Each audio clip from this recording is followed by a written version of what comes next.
I'm ready to. Good day, mates. I'm Felorius. And I am Benjamin. Welcome. Yes, welcome back to what were we playing? Sevtech. Sevtech! Yeah, that's it. I keep thinking FTB, even though it's been like what, half a year to a year. Actually, it's probably been about a year since. It's been more than a year, hasn't it? Probably. I don't know why I keep coming back to it. It must have been a fun time for me. Because it's better. Better. I don't know about better. We got to a point where I was the only one doing anything because everyone got confused. Hey, I made a really big thing. You did? It was glorious. Very glorious. And it cooked a great many amounts of metals. And stones. And stones. Honestly, it kind of cooked a bit of everything. And people. Yeah, more people than I'd initially planned, if we're being completely honest. And we're not. But, no. Of course we're not. Okay. Okay, I'm going to be, just chatting with you guys for a minute. While I work this out. Okay. So, We should Felorius. we should probably explain what we're doing, right? Yeah, that's probably a good move. Do you want to do that? So, last time, what did we make? We made that Starlight upgraded luminous crafting thingy. And it was glorious. And we refitted the top of the tower. Or, he did a lot of the work. So. I did a little bit of work. Oh, that's right. I made the altar, didn't I? You did. You altered the altar. Yeah, so this time we're currently looking for some more stardust, so that means looking for crystal samples so that we can make a star metal ingot so that we can open a portal to the Twilight Dimension. The Twilight Zone, as we like to call it. Sparkly vampires everywhere. No, I was more thinking Ron Sterling. See, funny enough, I have not watched Twilight Zone. But to be fair, I've only watched 1 or 2 episodes, but when they were good, they were good. It's like the X-Files. It's like, references from X-Files. Yeah, I have no idea.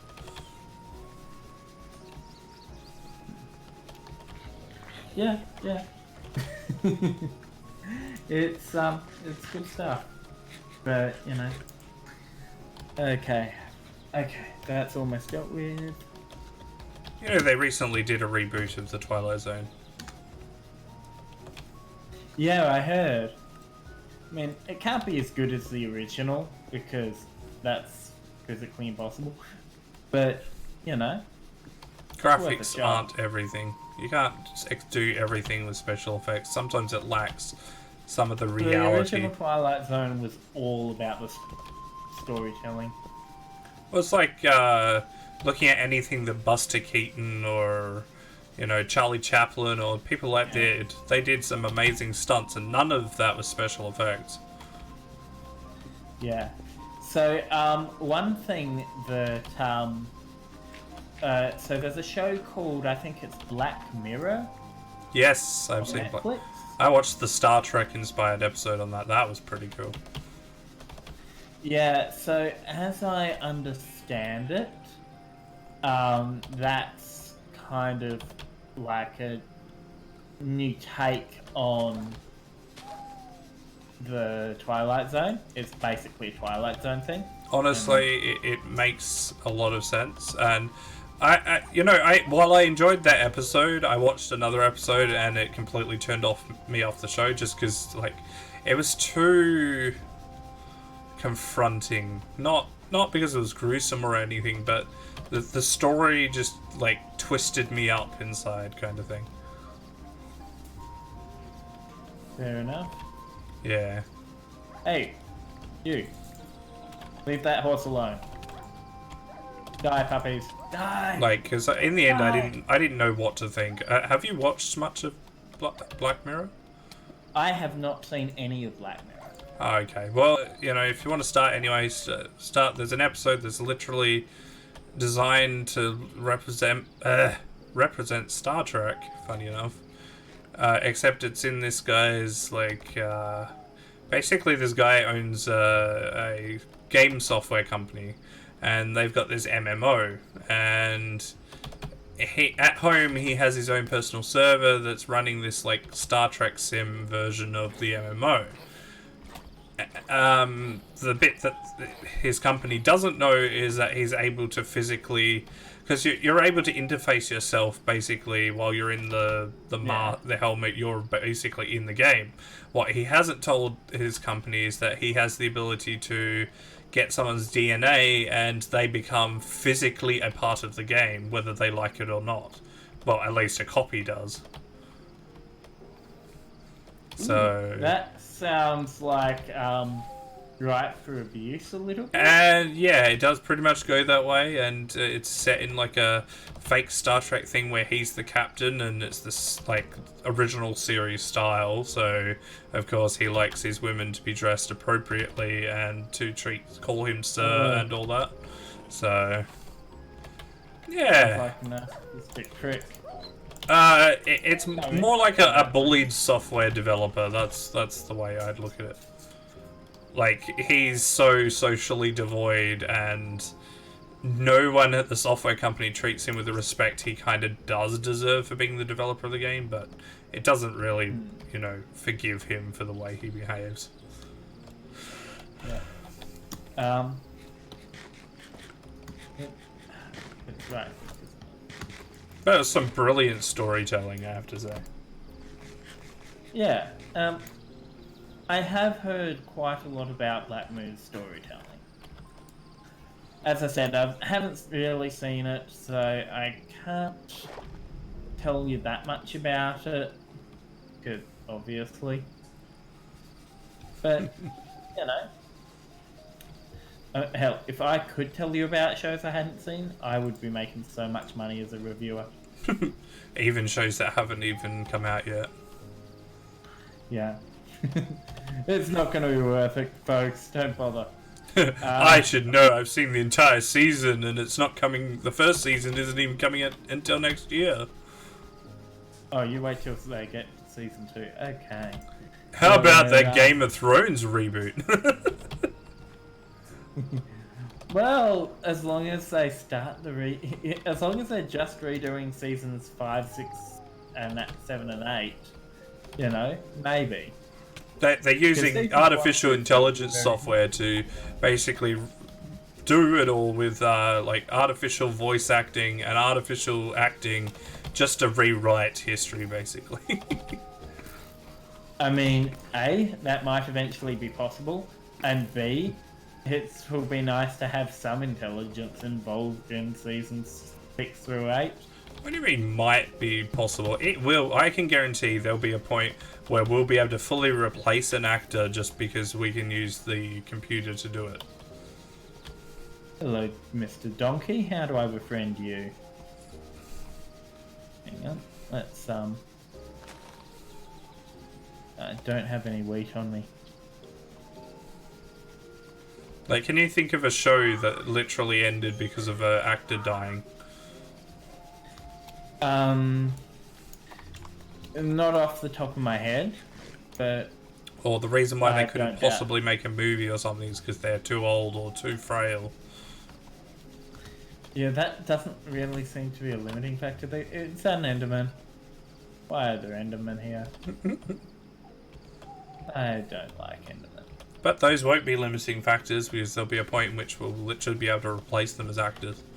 Hell, they've already done that with Arnie in a couple of the Terminator movies. Yeah, a couple of the new ones. And oh, actually, that was the point. Moff Tarkin and Princess Leia. Yeah. Both were completely replaced by after they died. Well, of course, you know, I forget his name. He's been dead for years. The guy who played Moff Tarkin. I saw him Haven't we all? I saw him in a few other movies, but I just can't remember his name. I'm so great like that. But yeah, then We've all of been course, dead for years on the inside. of course, Carrie Fisher dies, and then you know I think they did a bit of CG work with her as well. No! I just got KO'd. I know there was apparently this scene that basically implies that Leia was a Jedi. Great. Way to rewrite history, J.J. Abrams. Yeah. Right. I have a long swim ahead of me. Cue epic montage music. Naturally so. I could probably use a bodyguard if you wanted, but, you know, don't feel obliged or anything. I have no idea where I am. Well, I have no idea where you are either, so that makes two of us. Cool. Crocus mix.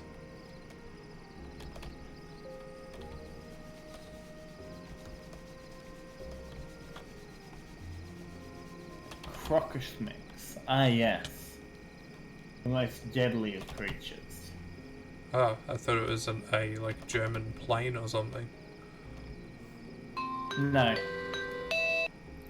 It's an ancient and very deadly creature. What is that? Is that...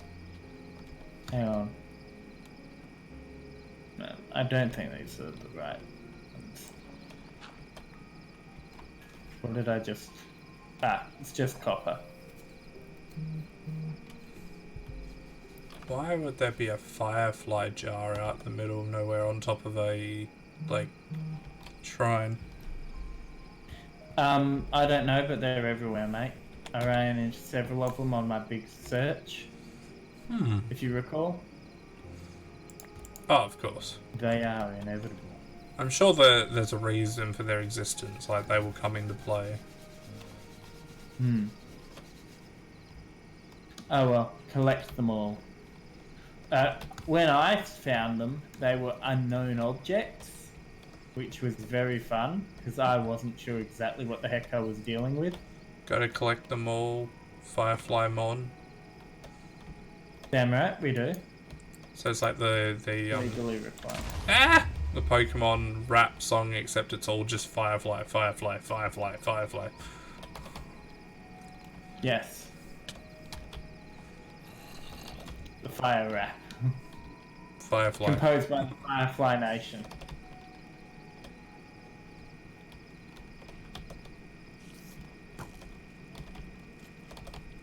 And we're running through the forest without a care in the world, except for all the wolves that ate me, and probably some zombies. That's another show I haven't watched, Firefly. That one's really worth watching.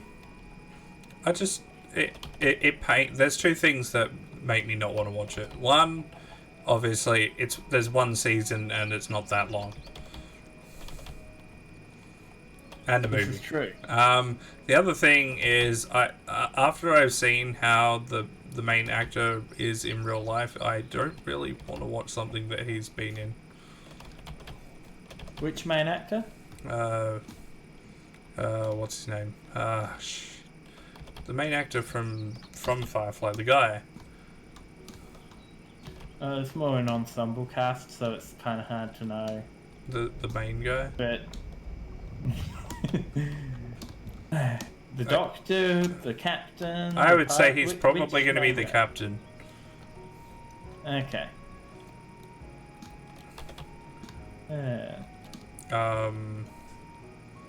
I don't know what his name is. But basically, he was at conferences. He was going on about how solar roadways was a really good idea. Yeah, and that just makes him an idiot, doesn't it? This is going to be the best. It's going to be the technology that everyone's going to rely on. Like, you know, it's going to change the world. It's revolutionary.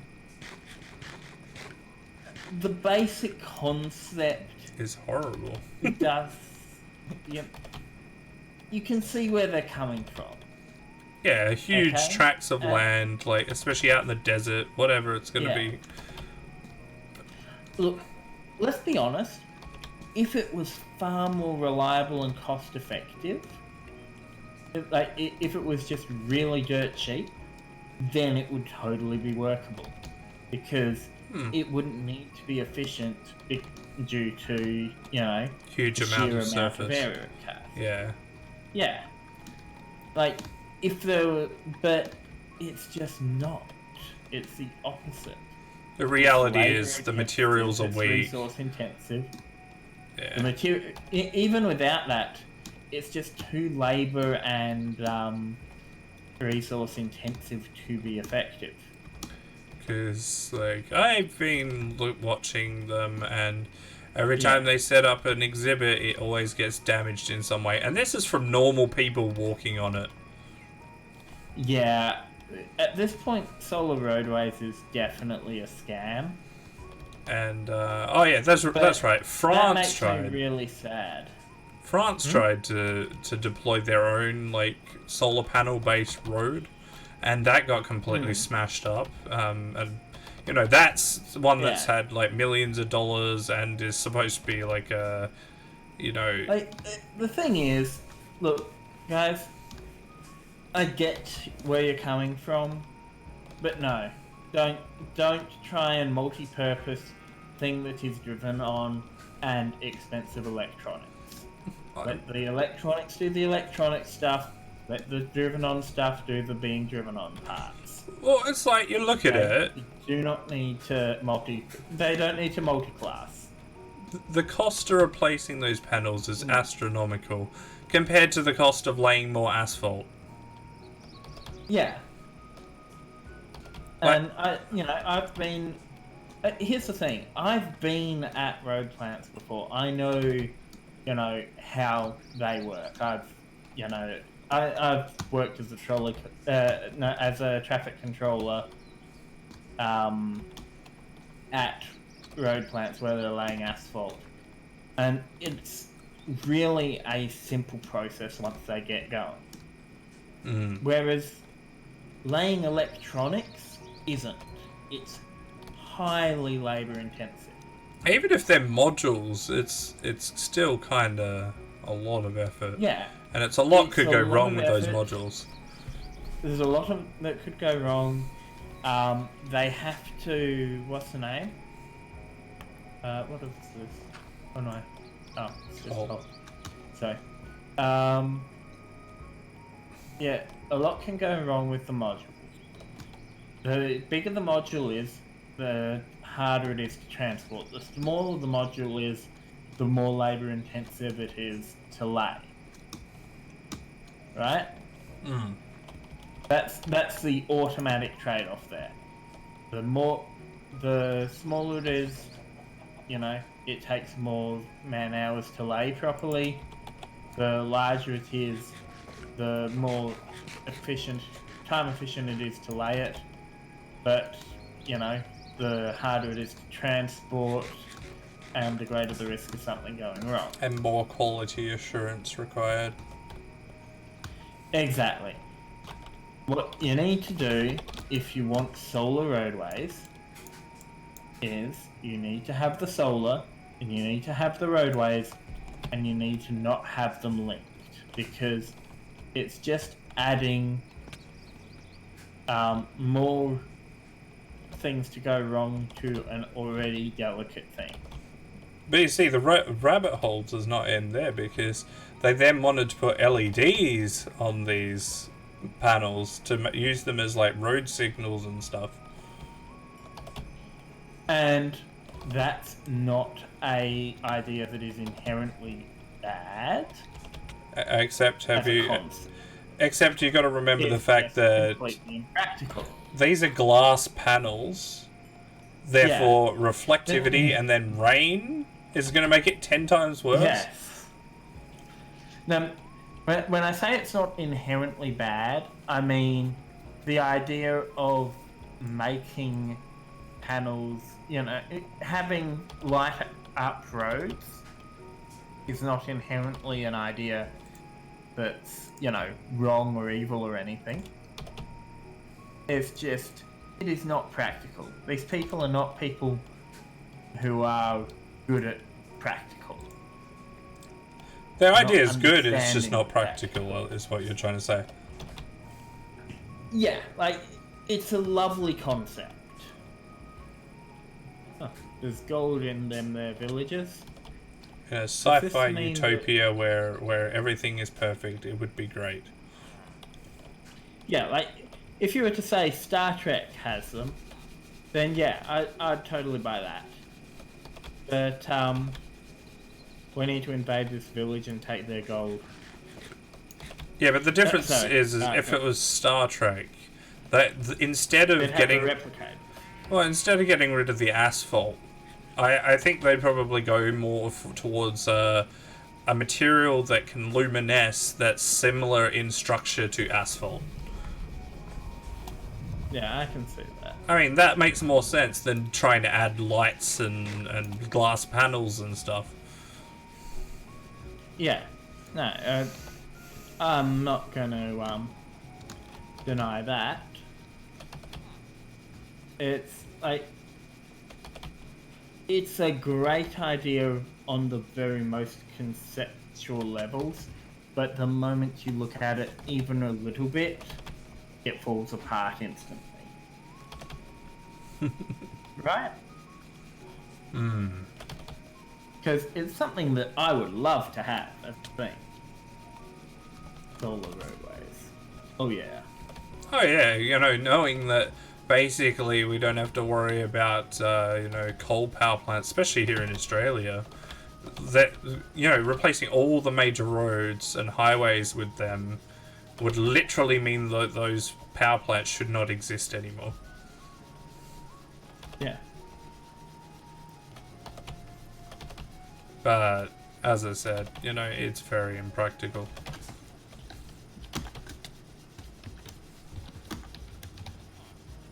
Don't worry, eventually we'll find something. Oh, you're still marking things. Added a marker. Gold. Invade later. I'm gonna have to add a marker here. I found like a weird desert town. Hang on. There's even tumbleweed. Okay. Hang on. I just realised I should be stream sniping you, shouldn't I? Yes, that's entirely what you should have been doing from the start. Well, I am now. Gonna snipe you. Through your own stream. No. Oh yeah, no, that's cool. That is very cool. Okay. So yeah, I'll probably add that to my map. Where the hell am I? Oh, down there.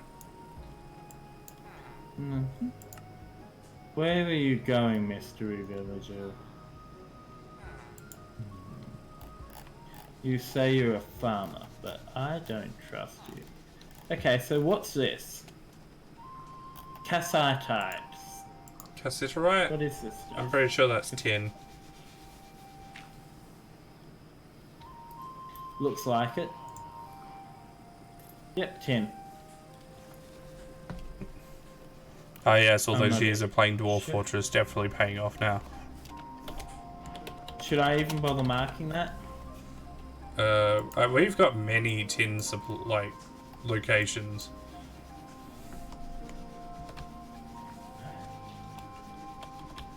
It looks like the whole thing is a bit tinted for tin. We've got a flood, we've got a cacti, we've got another cacti. Where is this water coming from?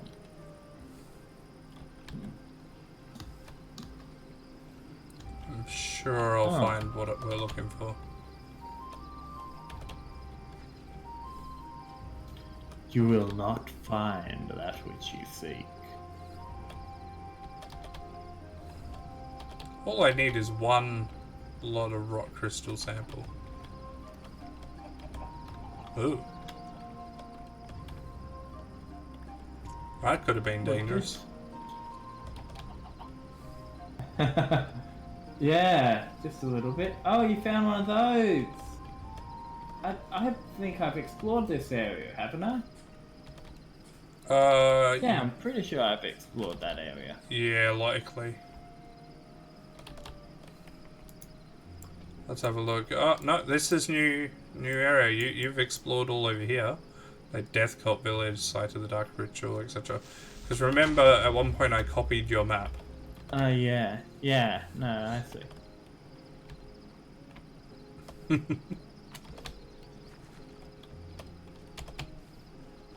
What's that? Hang on.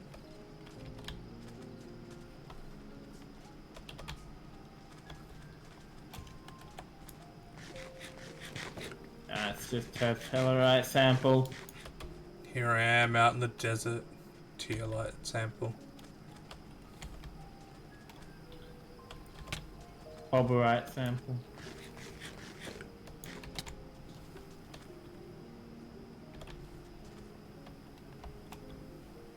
Still more.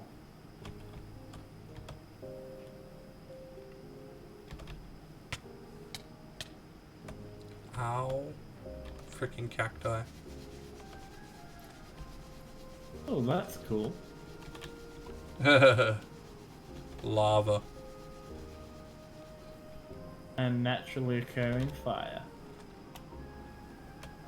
As a disciple of the fire god, I approve. All I need is some dang rock crystal sample. Why are these all such sheer cliffs? I found gold, So did I. but I don't need a gold supply. Well, what do we make our money from then?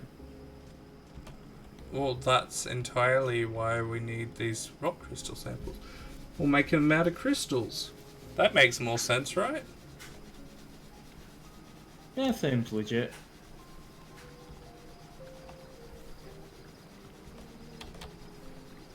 So what else do you want to talk about? Let's see. Because Another we're going village. to be here a while. This is an acacia wood village.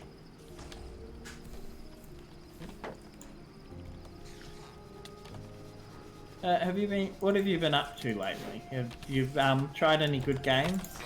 I've been playing a lot of Civ 4.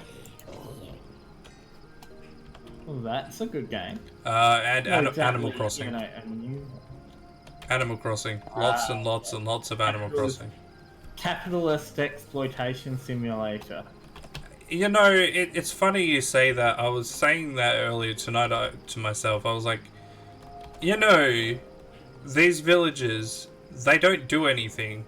They spend a lot of time enjoying what's around them, which is mostly things I've put in place, only for me to then have to pay for more stuff from Tom Nook, who then requires me to pay off a bigger and bigger debt every single time. I don't get anything out of it. He gets everything out of it.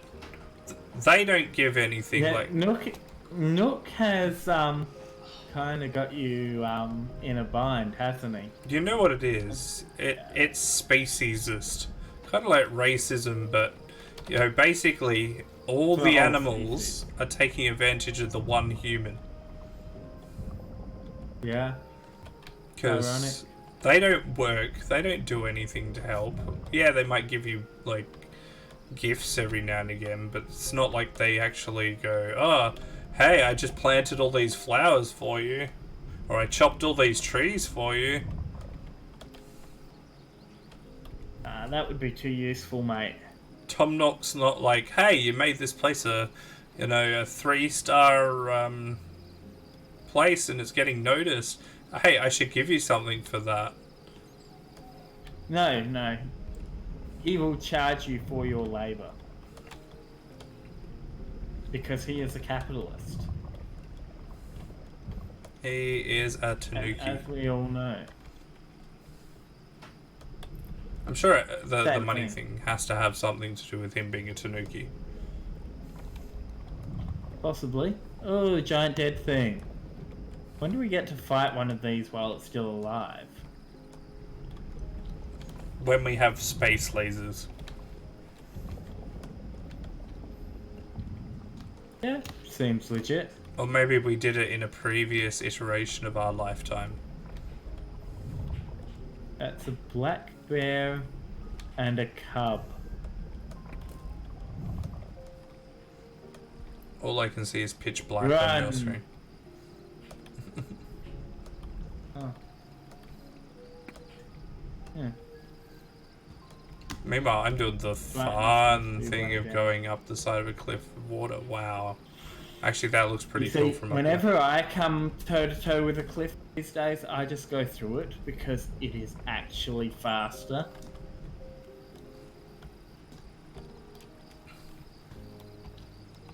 If you say so. Well, it can be, anyway. Depends on how big the cliff is. It's a lovely underground river. Extremely sizable if you see what I'm seeing. I can see what you're seeing.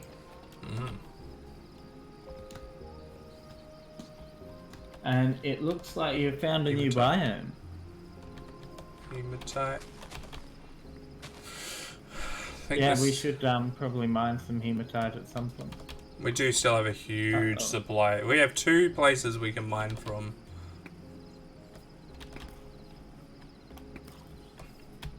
Hello, zombie neighbor.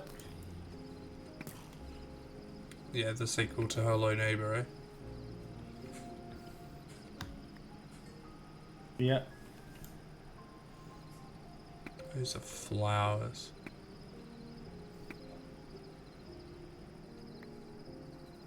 It's a horse. What's this? Is this lapis lazuli? Well, this will be marked. It's going in the book. Ah!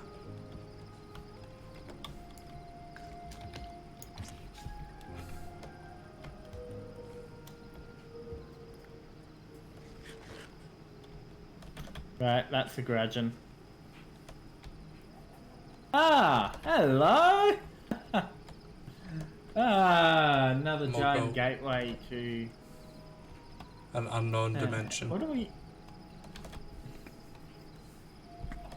Yeah, what do we use those for again? I have no idea.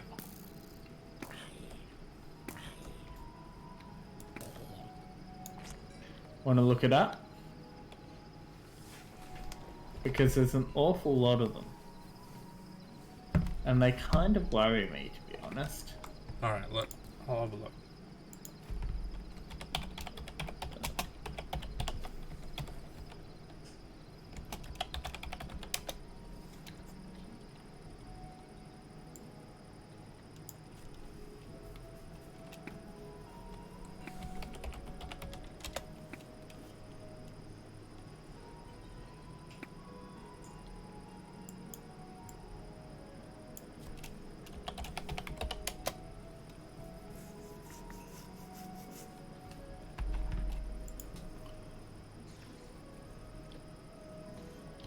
Found these weird chisel basalt portal structures. What are they? Any insight?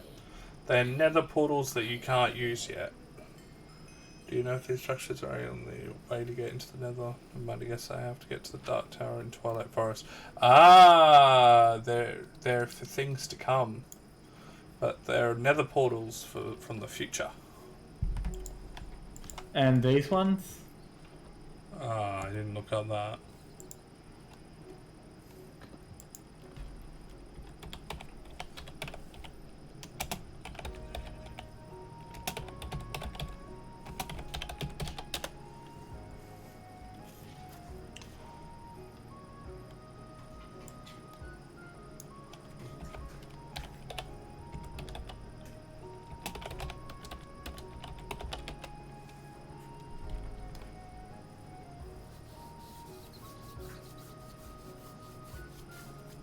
You know, we really don't give ancient humans enough credit for, you know, all they did to get us to modern technology. Their sacrifices will be forgotten. Yes. Hang on, who were we talking about?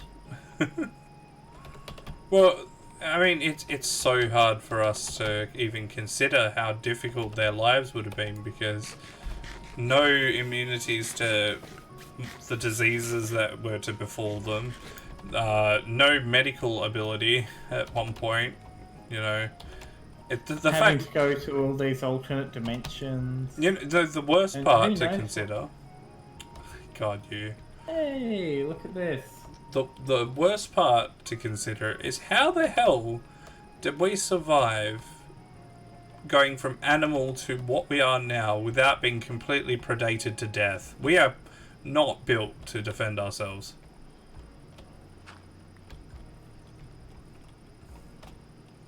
Yeah, I agree. I'm going to assume we just outbred the predators.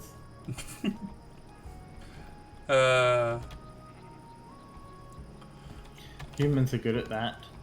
Because apparently there was a time where we did have a natural enemy that we were predated at one point. Yeah, lions look back on that fondly. Yeah.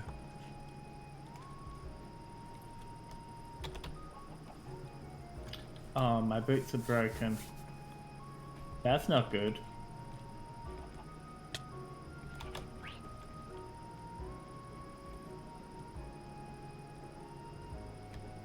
Hey, look, it's a parrot.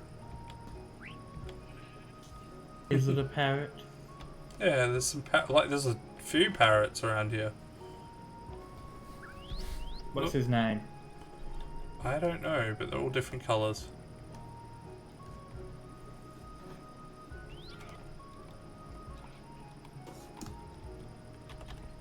Okay. So, I'd like to talk to you about my plan for my next video if you're interested. Yeah? Because I know you're a big fan of my videos. I really need to everyone get watching into... a sneak peek. So, what I want to talk about next time is how to maintain a consistent character in the role-playing game. So, what do you mean by consistent? So, a character who has basically who has a consistent personality, and you know what that can sound really easy, but it is also really not. It's nowhere near as easy as it sounds. So my trick, this one weird trick that I've got, is really simple. And that is have a goal that your character is working towards. So, and that gives you basically a compass to use. Whenever you have to make a decision, you go, okay, I'm gonna take the prong of this decision tree that takes me towards my goal. And it can be used to add flavour to your character. Like, so here's an interesting example. You've seen the Pirates of the Caribbean movies, right? Yeah. Everyone has. Of course. Would you say that Jack Sparrow has a consistent character? Actually, yeah, he is pretty consistent in his behaviour, just people are kind of too stupid to realise it. Exactly. In every movie, he has a goal that he's going for. First movie was entirely just get his ship back. Exactly. There's no mystery to it. And he will take whatever decision takes him closer to that goal. He will lie, cheat, betray, steal, form alliances with the people he just betrayed. You know, buddy up to anyone just to get closer to his end goal of getting his ship back. Oh, yeah. And You know, that's his one consistent thing. And he's very cunning about it. But from the, you know, from the other characters' point of views, it looks like what he's doing is completely arbitrary and random. Yeah. And that's what I mean about having a consistent goal, or having a just have a consistent guide stone that you use to have your character work towards something. And there is another aspect to this, and that is that in most games and even book series and whatnot, heroes are often a very passive group. Like, look at Harry Potter. If it wasn't for Lord Voldemort, would he have done anything noteworthy? No, probably not, actually. He really had... No. He didn't have any real goals or anything that he wanted to achieve on his own. His ambitions and whatnot were entirely, you know, based around this other person, his nemesis. And that can be fine, but he doesn't really start being a really interesting character until he starts at least being proactive about it, which is about book 5, book 6. You say that, but I preferred the first 3. Yeah, I think the first 3 were very well written, but as a character, he was very reactionary and bland. Hmm. That might also be slightly a factor of him having been 11, 12, and 13, respectively, for those 3 books. You know? How many 11-year-olds who've just been introduced to a world of magic do you know who have firm life goals and whatnot? It's not a flaw in the character, it's just something to, you know, take note of. Yeah.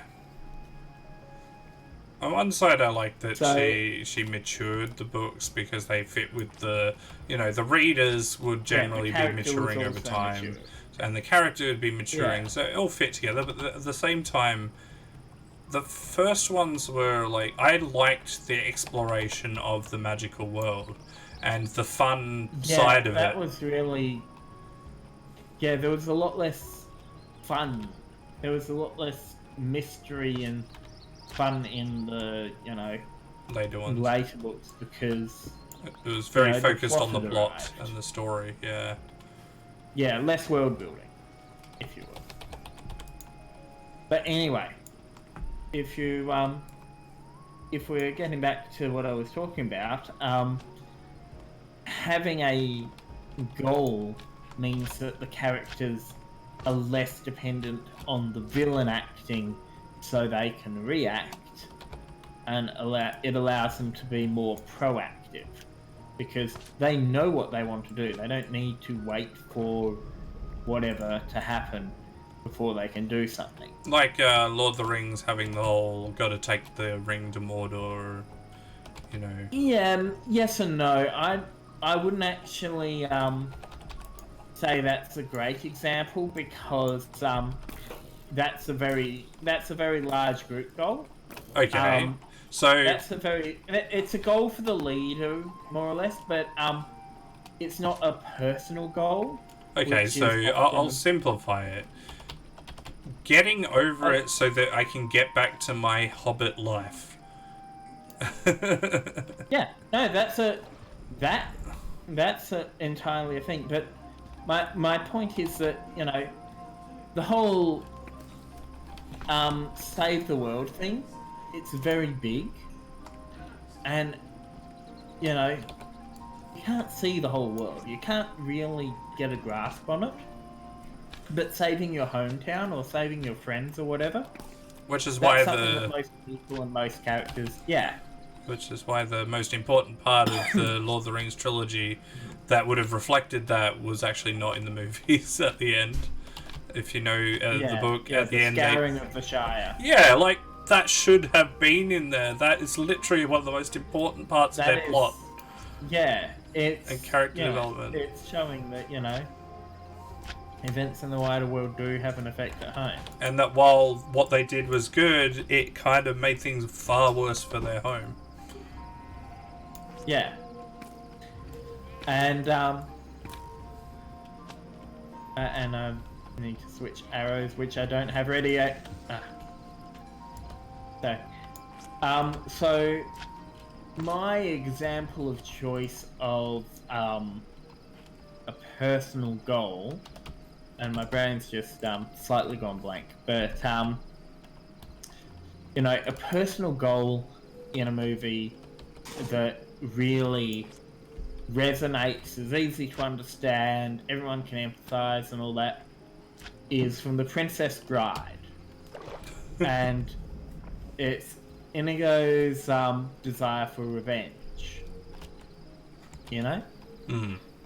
And it's always a part of his character, and it motivates all his actions. But it doesn't necessarily come into play until the end, at which point it is actually detrimental to the team's objectives, because he runs off to fight the Count, the six-fingered man, and leaves his buddies in the lurch because he's off for revenge. Oh, by the way, I found the crystals. Oh. Well, thank you for letting me know. Sorry, I just got so, caught up in the... Yeah, no, it's all good.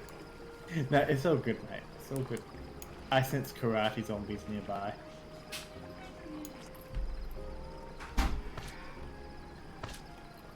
But yeah,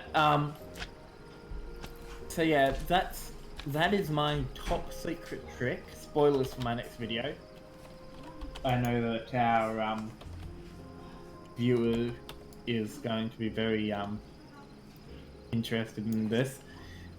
Spoilers for the next video. The secret to having a consistent character is having a goal that doesn't change, that your character pursues. It also helps making them more dynamic and engaging, because they're not just reacting to events unfolding, they're actively seeking stuff out. You know, they only work for the Vicinity to pay the bills.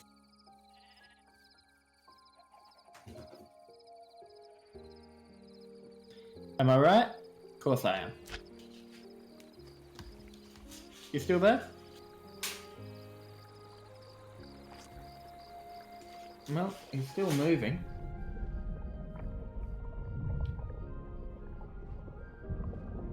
I think.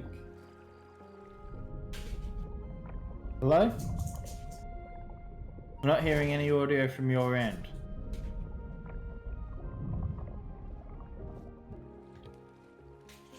Anything? Anyone?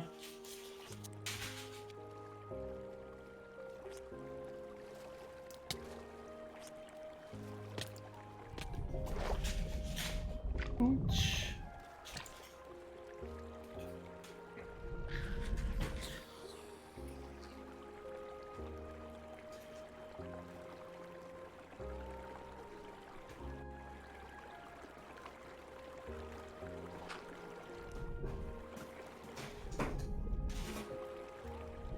Anybody who can hear me? Anyone at all?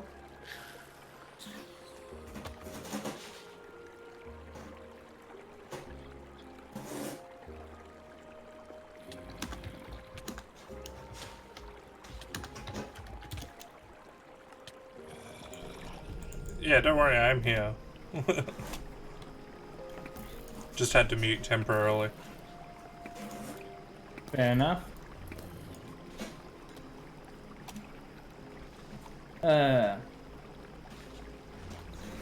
So yeah,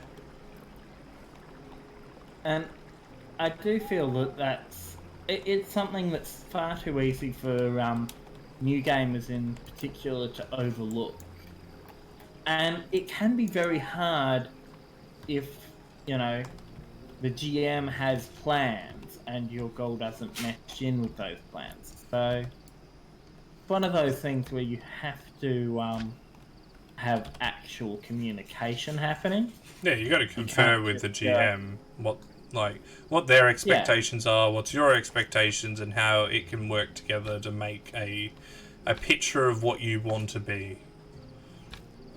yeah. And one thing that really doesn't help is that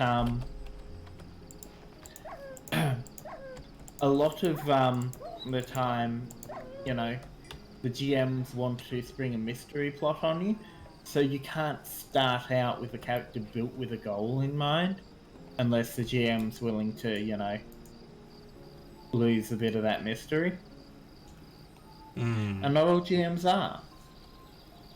It's less of an issue for a writer in a book, say, because if you're writing a book, you have control of both sides of the equation. But as a PC, you are somewhat limited in having to interact with, you're somewhat limited to having to react to the world as the GM presents it to you, because, there's the the GM's basically there to set up the story and kind of have to deal with that. Mm. Yeah, you don't want the spoilers, otherwise, like, it makes the game less fun knowing what's going to happen. It does. Oh, I found Inmus Mouth. Let's avoid that.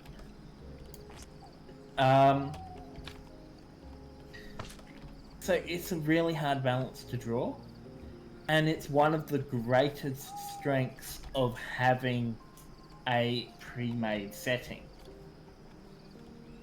Because the setting books are out there, the players can just go, okay, I know where we are approximately, I can have a goal related to this area. The other thing is having a setting that's generalized enough that you could, like, it can fit no matter what. Or a GM that's versatile enough to say, you decide what you want your character's destiny to be with, and that'll become part of the plot. Yeah, exactly. So it's really one of the more collaboration-heavy aspects of the game. But when it works, it works. You know? Mm. So where are you at? I'm coming home. Okay. Shadow End Horse. Because I got 4 Stardust on me. I got the 2 stone that I need as well. We'll get that in. We'll make the Star Metal Ingot. We'll make the portal to Twilight Realm, and then that's pretty much it for tonight. Yeah. Ideally, I want to repair my boots as well. Oh, of course. See, I'm a man of simple goals. But goddamn, I have crossed the entire world to get a new pair of boots. Damn right I'm gonna do it. Are you far from home, or? Not really. You said you were near Innsmouth, so you can't be that far away. Yeah, you're not. You were literally you're in the biome that I just came out of. Yep.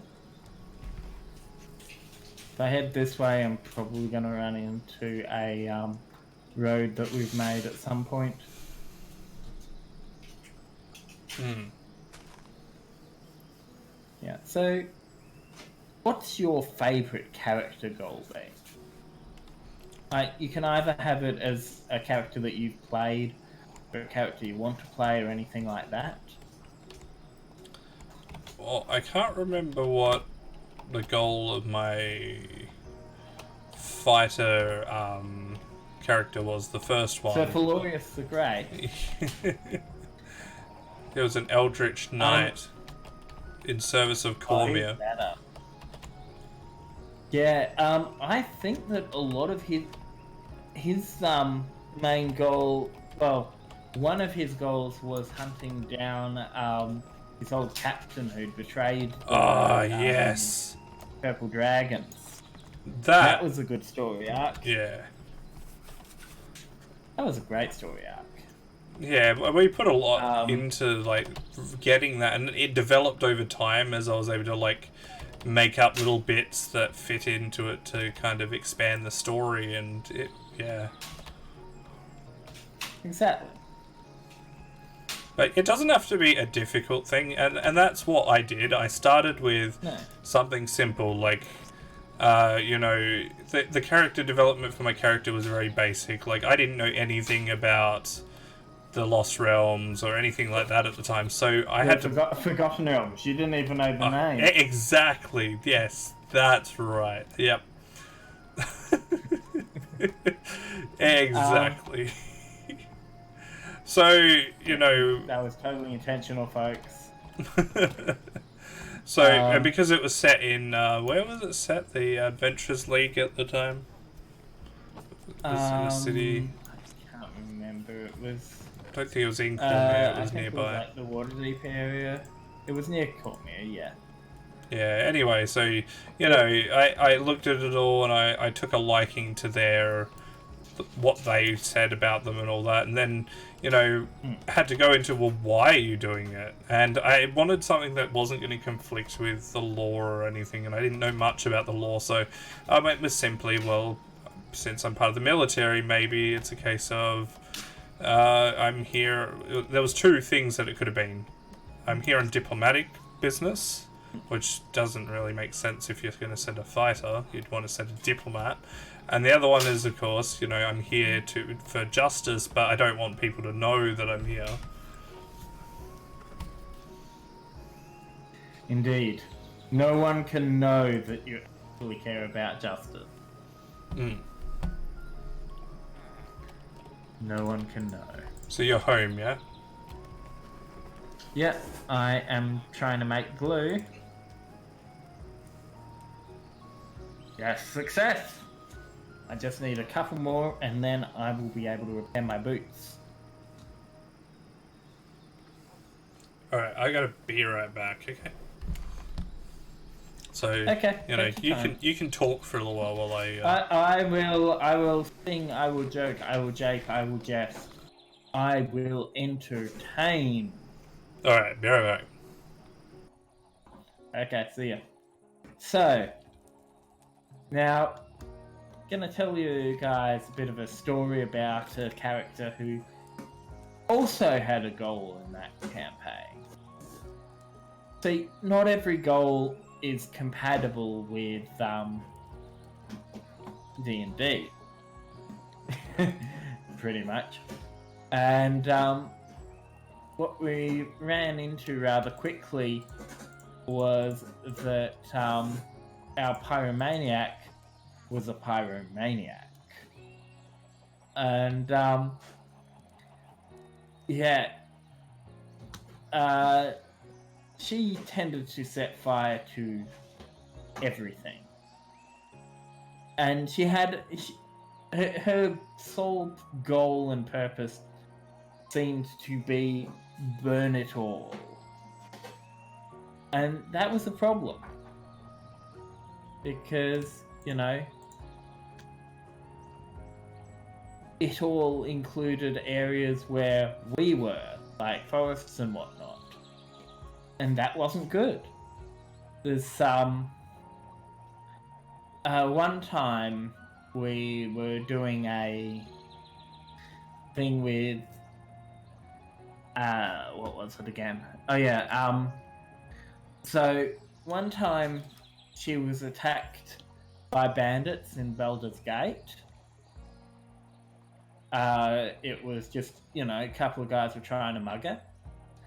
And she was a warlock. Infernal warlock, obviously. Tiefling. So she decides, hey, I'm fire resistant, you're not. Guess what? I'm gonna drop a fireball right at our feet. This set fire to the city, which did not endear us at all. It was Um, so yeah, that was an interesting one. So the moral of that story is make sure that your goals are not just break stuff or look at the pretty flames, because it's not a goal that allows for a character arc. It's not a goal that allows you to progress or anything like that.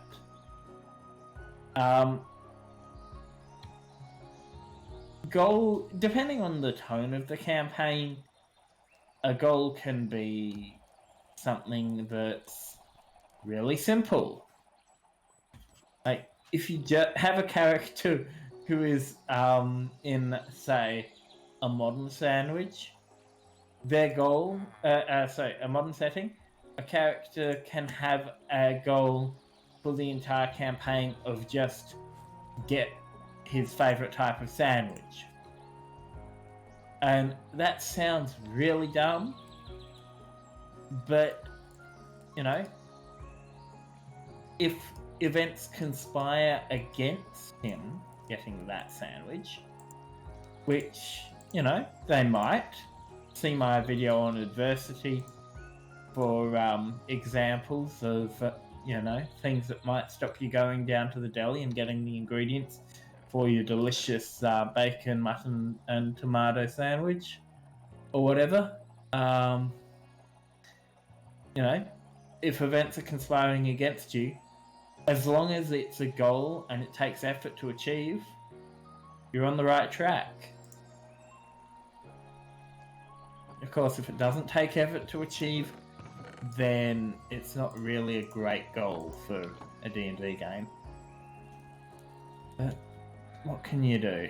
Sometimes it just doesn't work out, and I need to remember the recipe for this. One moment.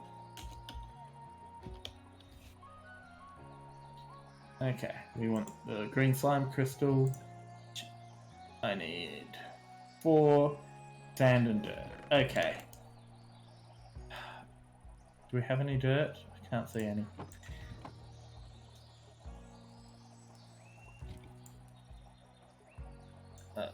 Two.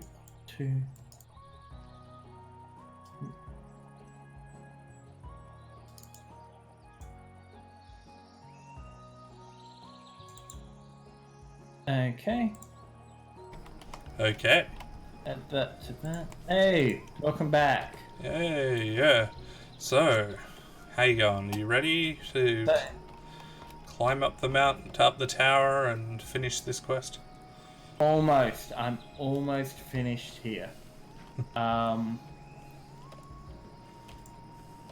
all that away for now. Waiting for those slime cores. Oh yeah. Couple of green slime crystals. I need to take my shoes off to repair them. Fun fact. When repairing boots while wearing them, it is not fun.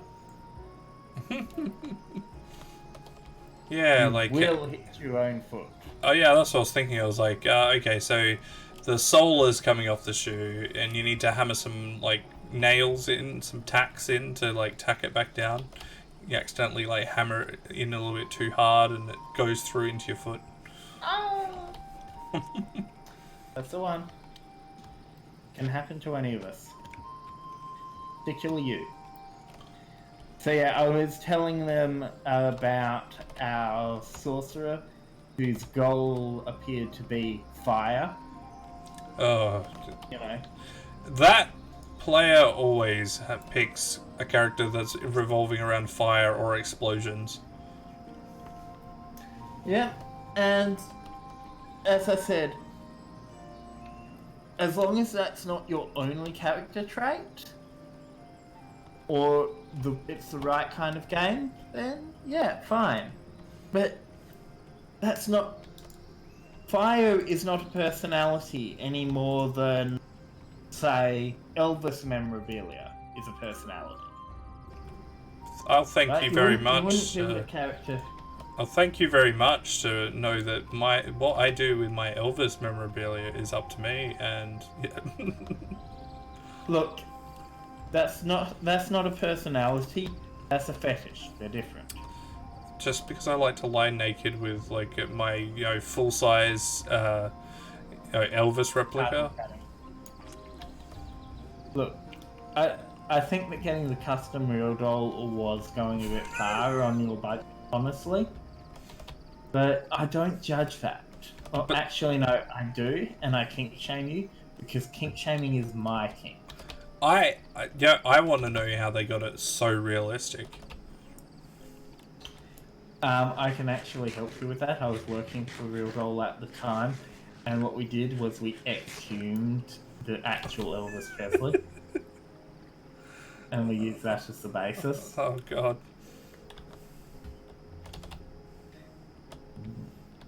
Oh yeah. There's so much wrong with that We statement. will do anything for customer satisfaction. Anything. I actually have many questions, partially because, you're about my age. Elvis died, back in the, 80s? 60s, 70s? 70s? 80s? 70s? Might have been, Yeah. late, wow. It was in the 70s. It was in the 70s, definitely 70s. Some time ago. And you somehow managed to exhume his still intact corpse. I'm failing to see any issues here. I am resenting the implication that I might be a time traveler. Or the I mean, implication am, that you but may we're have just gonna talk exhumed about another recent burial, and that's why the next seam doesn't line up perfectly. No. That's because the government mandated listening devices. Is that what now? Don't worry about it. Alright, it's nighttime. It's already, I think, someone has the wand, right? We're gonna need a stick. Yes, I will deploy the magic stick. Okay. Oh, nice.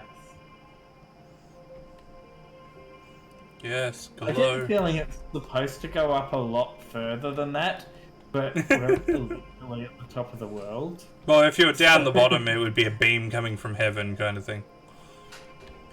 Yeah. Because it's supposed to be coming from the moon.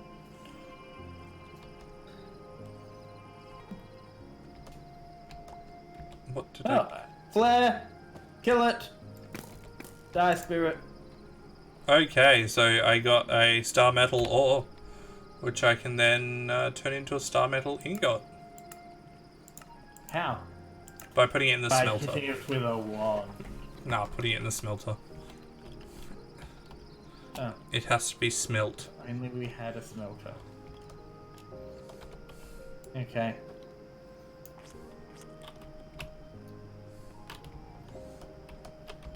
Oh, perfect landing in the pond.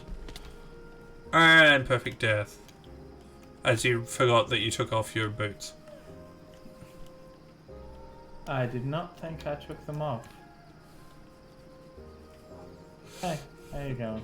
You changed your skin. Hi. Hey! Dwarf! I was gonna say, what's my age in the game? I was age 2. always a dwarf. I was always a dwarf under that armor.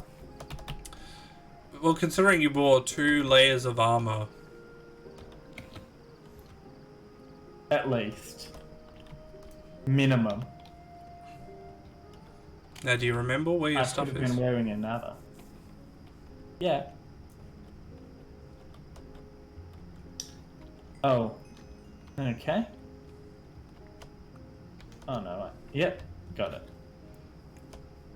Yeah, how did I not notice that you changed your skin? Because you now have a face.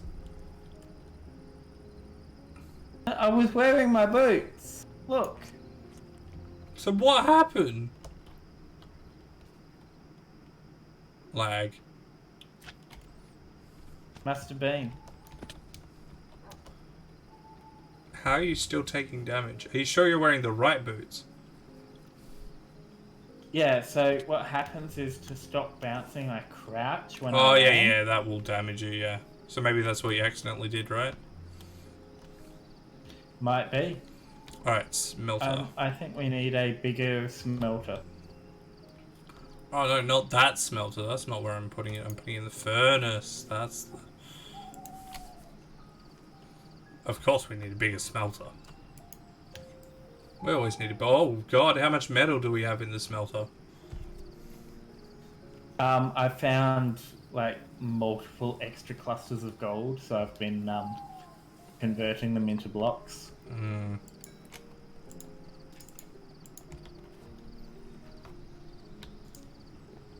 Enter the twilight. Okay. So our next episode is going to be marked the Twilight Zone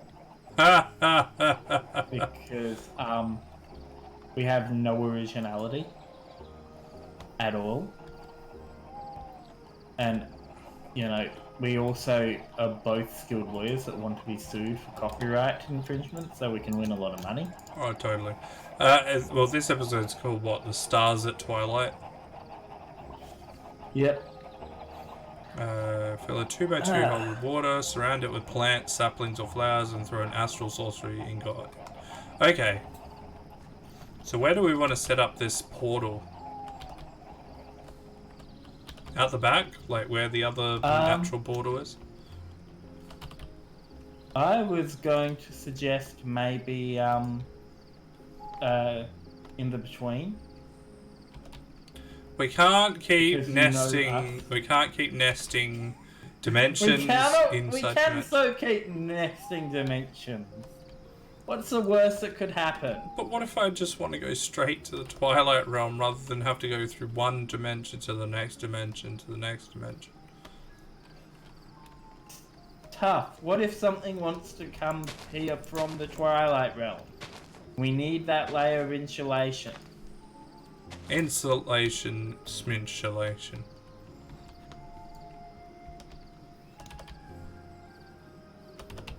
You remember what happened last time? We don't speak of that time. No, we don't. And that is why we nest our portals. Do you know what happened to the buckets? I had a bucket. Yes. I think most of the buckets are full of starlight and at the top of the tower. I will make you a bucket. Hey, you got a bucket there full of lava. Maybe you could just dump that into the smelter. Never! And then I can fill up the thing with water, surround it with flowers, and we're all good. Okay. Lower the love bucket is here. You've got to call in that.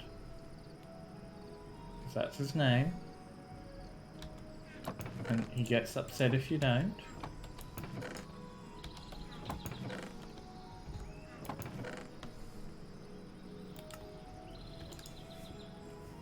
So much cooked eggs. Why is there feathers in our cooked food? And gold armor pieces. Do we have enough gold, you reckon? Possibly. Look at this. Sheesh. How is that? There's no ingots in the ingots chest. There's a block of copper. A flint block. So we're in the bucket you want is in the large chest next to the forge, obviously. Hemp rock. Not sure why you expected anywhere else. We've got a spare casting basin. All we actually need is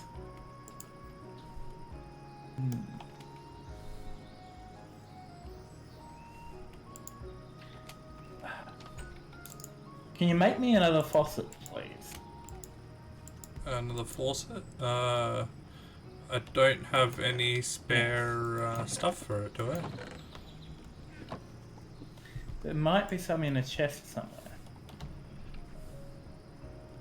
Because I've got a plan.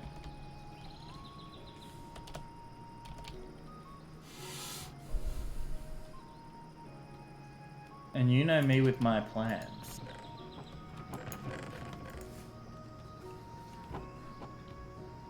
Seared bricks.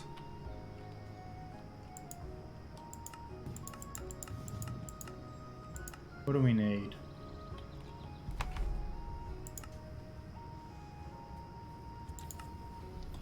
Smelt it down and Okay. turn it into liquid. Then cast it in the ingots.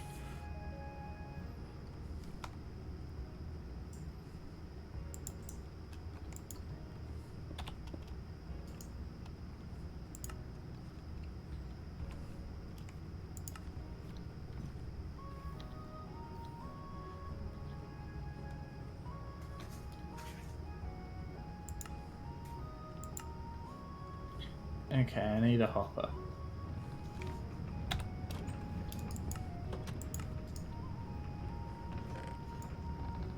A hopper made of copper.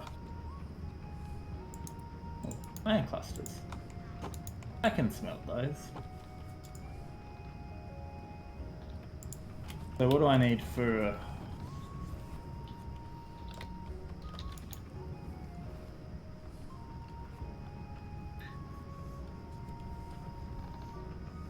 Iron plates? I don't need a gear. Wooden hopper.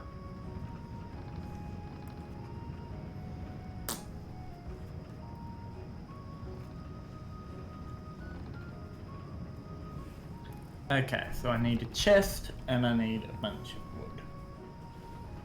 Right. Let's go for it, birches. Birches.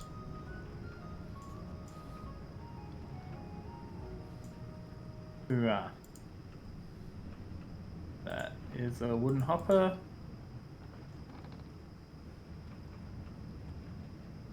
And that is a chest. Right. The moment we've got an extra, Okay, thingy. that's not what I wanted. I want the dead seared bricks on the bottom. Seared stone on the bottom. There we go. Okay. If we want to... Just want a faucet. Crap. Yeah, that's what I'm Crap. doing. I'm getting the... Okay, good. Okay. Excellent. How are you making it? Just... I just melted down some seared, leftover seared bricks. Seared, blocks. Oh, So... crafting table. Oh yeah, you can do that, can't you? Oh yeah, I have a handheld crafting table. There. And... one faucet. Fantastic. Okay. Just needs to go there. You're gonna have to expand the room Yeah. across. We are. I'm working on that right now.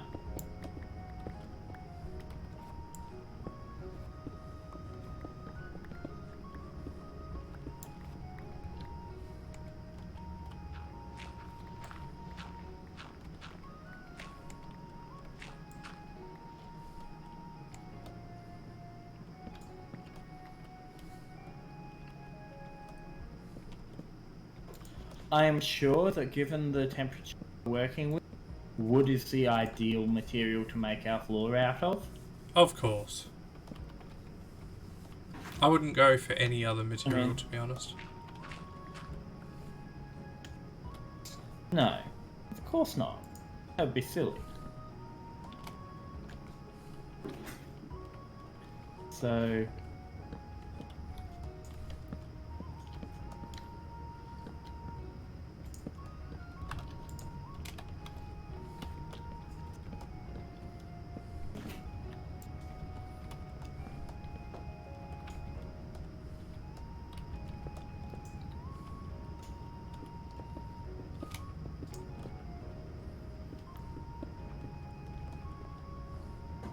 How big are we making this one? Just this big? Yeah. Okay. We just need to add a little bit more there. While we're at it.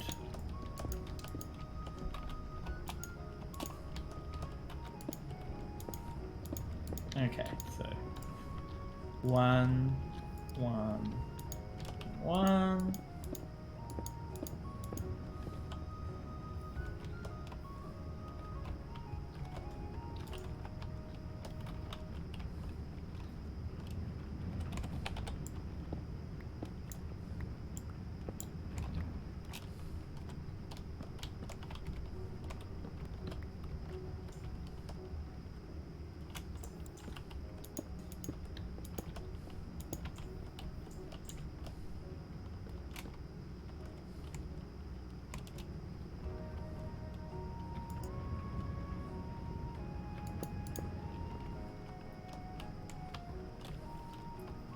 Yeah, this is beautiful.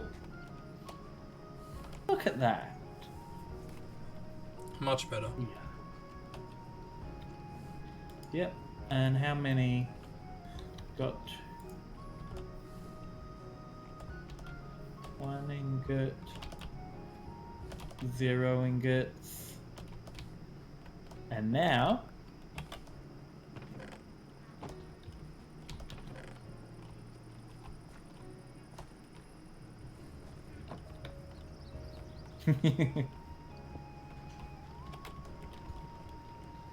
two, 3, 4. Look at that. So much Yeah, gold. mass producing. Did you take the casting basin from upstairs?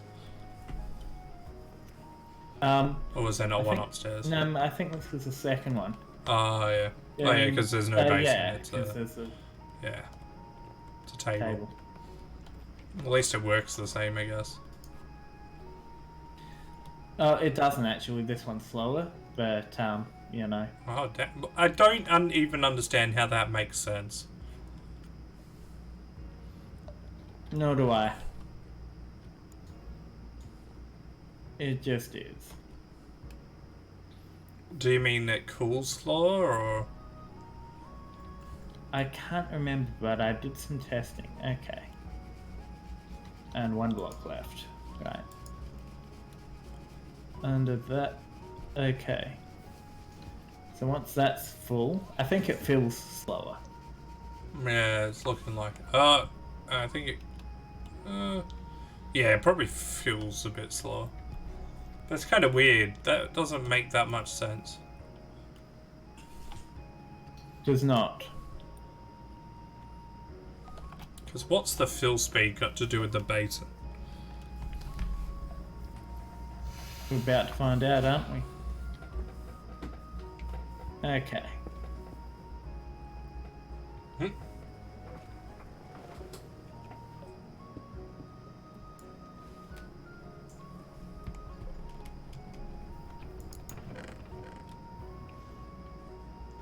Seven ingots.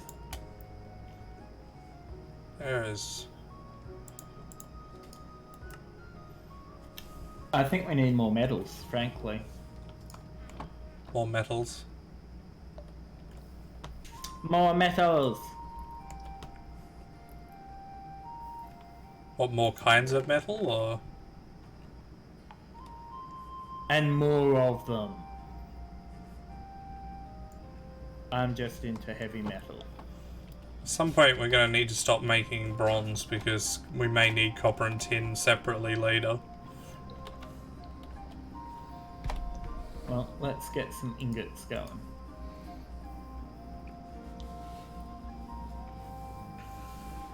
Because I can just see us in the near future dealing with electronics and needing tin and copper by themselves.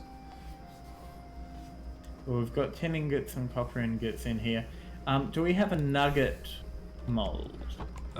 Possibly? Well, it should be in there if we do have one, so maybe not. Okay, we're gonna need one then. How and why? How do we have nuggets of tin? Nuggets. I'm not sure, but we do. We also have 20 ml of blood in here. 20 millibar of blood. Yeah, you know whose it is? Mine, probably. Could be. You know, you can shove animals and villagers in there, and well, especially animals, they will create blood. Just breed pigs or something, and then toss one in when you need some more blood.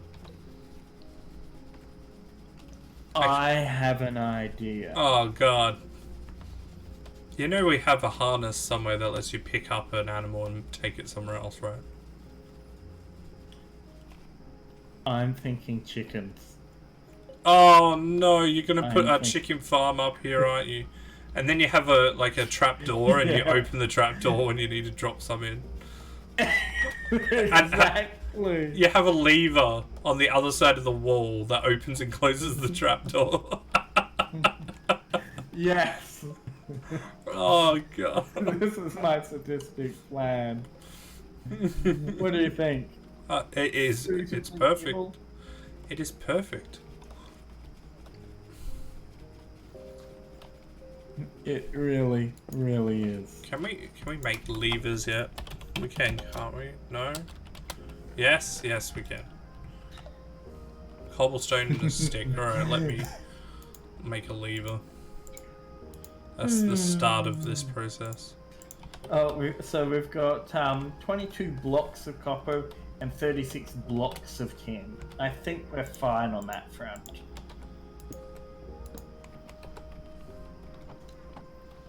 That's my hunch, anyway.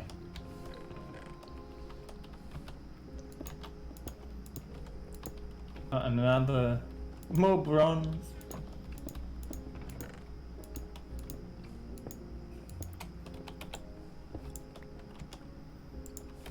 Congealed blood slime. Fuck.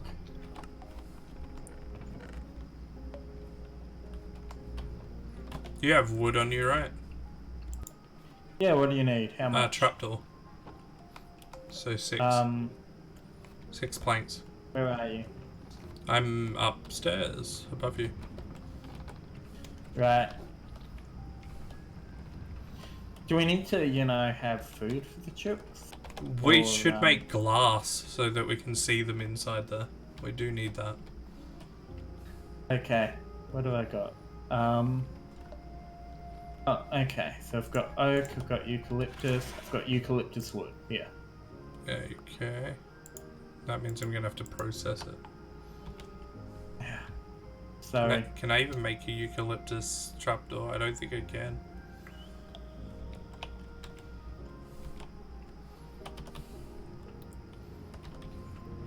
Yeah, I was thinking in there's probably extra. Mulberry wood planks. But I don't think we them. can make... Oak. Plenty of oak. Oh yeah, oak's fine. There's a couple of bits of glass in there, but we need more. So we need to chuck some sand into the smelter and make some glass. If only we had some sand. I'll go fetch some sand. We should have some in one of the chests, possibly. Yeah, we do. I was going, if only because I knew that we have a ton of sand. And now we get to see the full power of this fully armed and operational smelter. Yeah.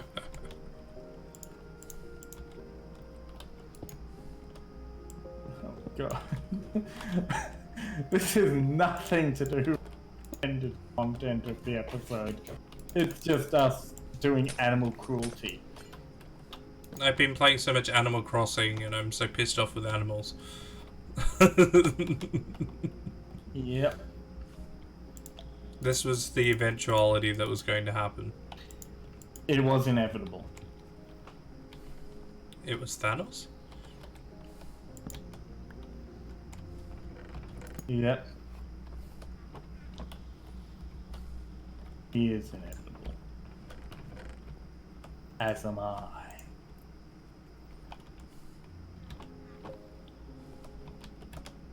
Okay, I'm just going to mass produce some glass for us. Okay. Because you never know when we'll need it later anyway. Exactly. Oop, and that wasn't what I meant to do. Yes. So that's in there.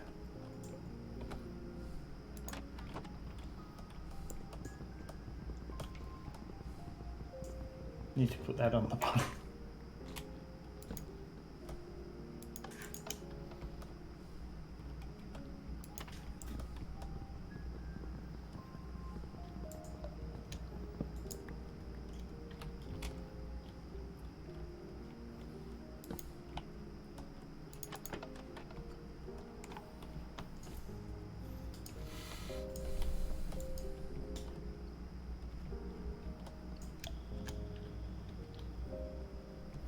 And we'll cram it full like we did with the other ones, so that basically the pressure of them will force them down the hole anyway.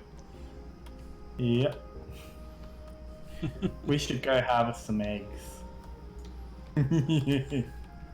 We have a chest that's starting to fill up with eggs just because we've left it. Actually, that's a thing. We could have put hoppers under their little thing and have it go into chests. But... You know, we should do that as well with this one. Have it all going into chests on top of then feeding them into the smelter when we're done with them.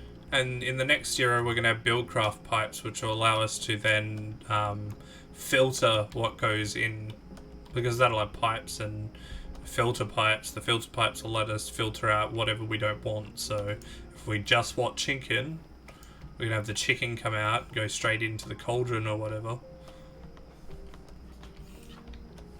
We're becoming factory farmers. We're literally doing blood sacrifice on a mass scale at this point.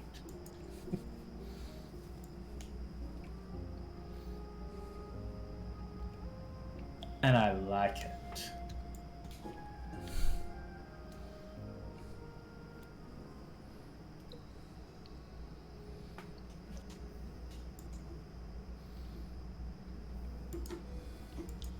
So how much glass do you want?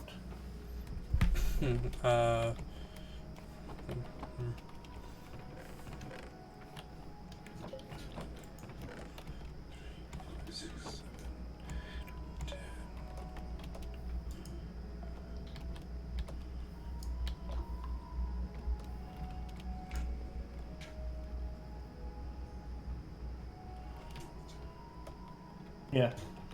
26? That's all I've got on me, but I'm making more. Oh, thank you. Always making more. Actually, no, I won't make it as tall as I was going to. There's no need for it.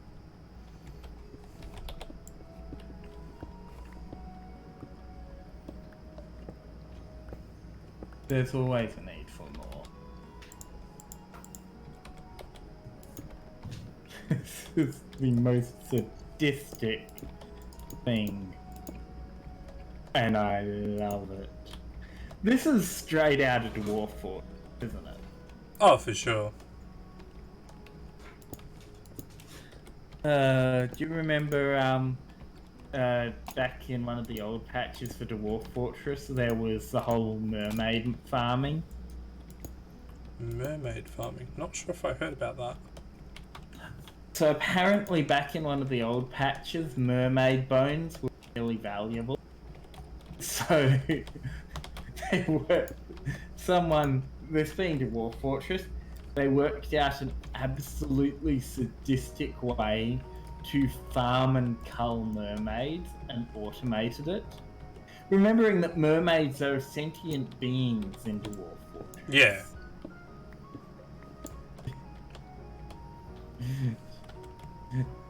So they were literally farming sentient beings for their bone,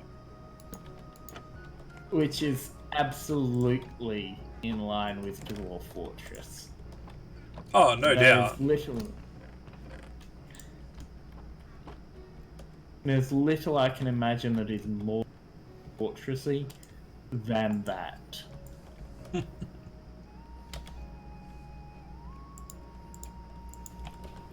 And you got RimWorld. That just goes that extra level. I'm not sure it does.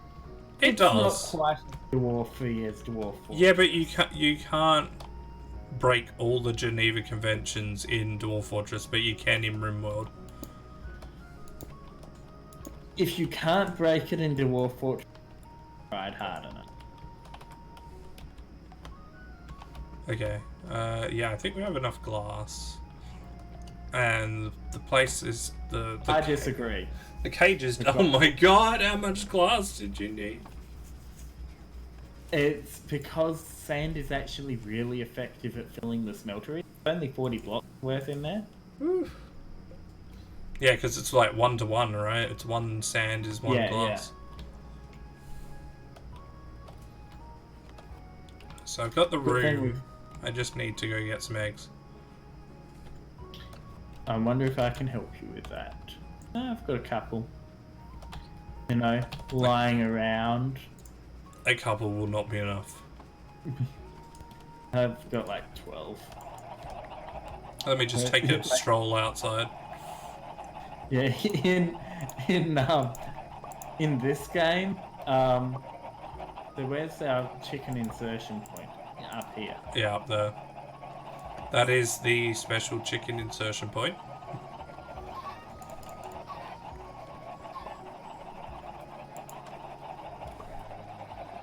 I love this. You love the chicken insertion point, or? Yes, and the fact that we're doing this.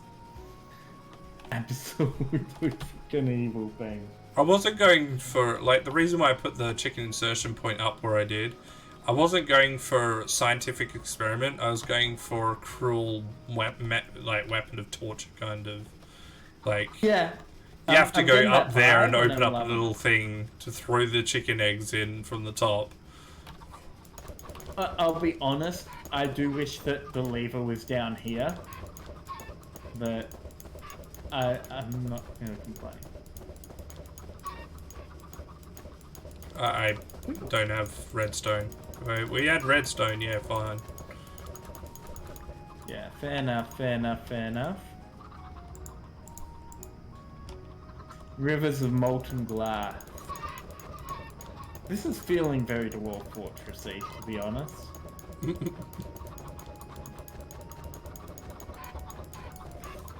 Yeah. My chickeny friend. You will be a fool. There is so many raw chickens in there. Yeah, we're eggs. Yeah, we were going to set up hoppers, remember? Yeah, we're smart. We are not actually doing that. Oh, there we go. They all gravitated towards me anyway because I'm wearing iron armor. Ah, that's actually hilarious and all.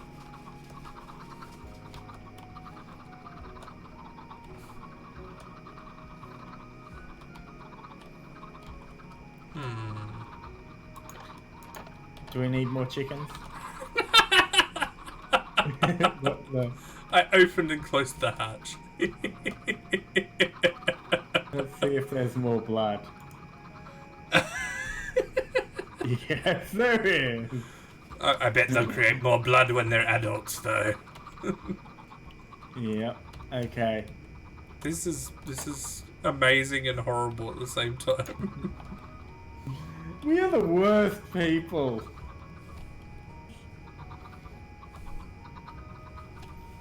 The worst. Okay. That's a moderate number of eggs. I need more. Come on, chips. Do better. Okay.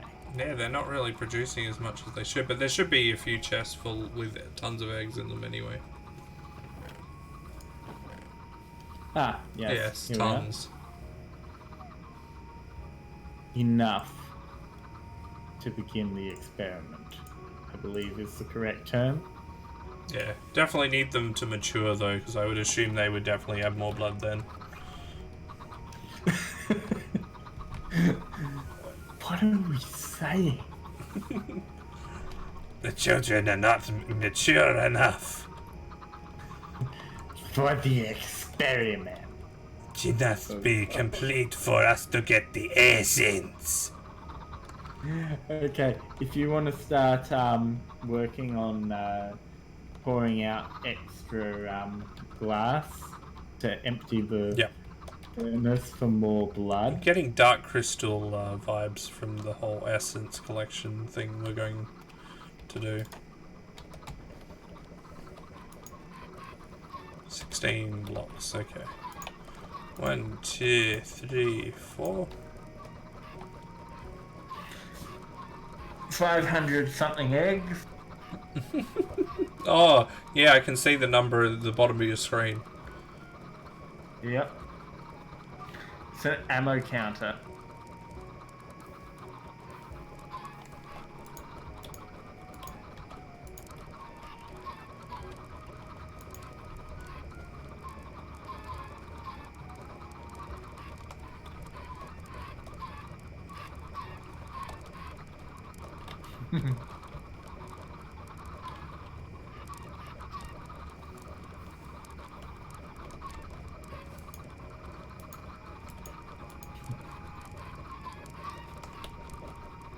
Feel the power of the chicken cannon.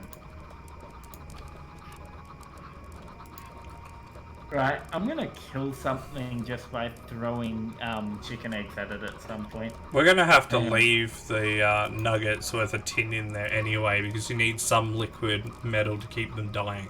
Yeah. I can't even remember exactly what we need all the for. Blood can be used instead of slime for some recipes. True. That's why it's important that we do this. Blood for the blood god.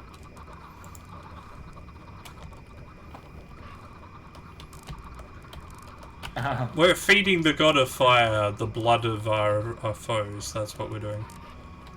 Yeah. This is blood sacrifices incorporated effectively.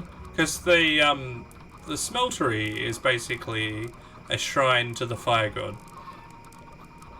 It really is. And the fire god is hungry for souls. Oh god. That is a lot of chickens. That's a lot of raw egg.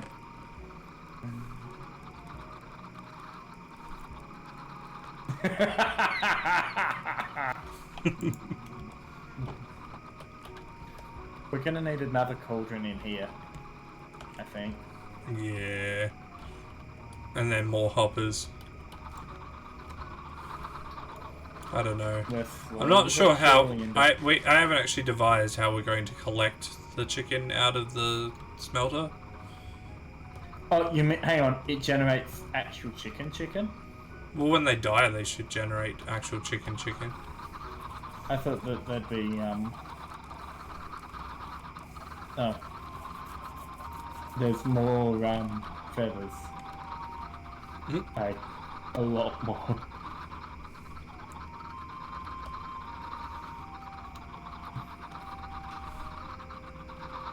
We may have overdone. Nah.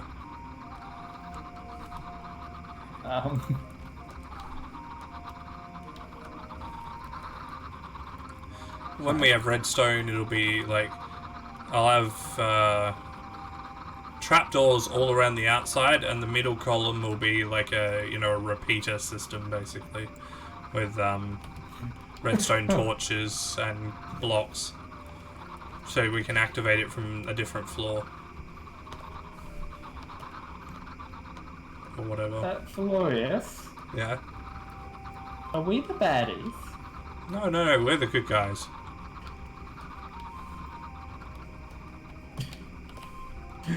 Oh, good, because I felt the need to ask that question. Now never ask it again. Of course we're not the bad guys. We're corporate entities. Exactly. Corporations are people, my friend. Look, bad guys don't become president, and Donald Trump is the president of the United States. So, obviously, Therefore, he's not a bad guy. exactly. Therefore, us being corporate Yeah, this is just another factory farm. You know? They're free range. We don't stick them in cages per se.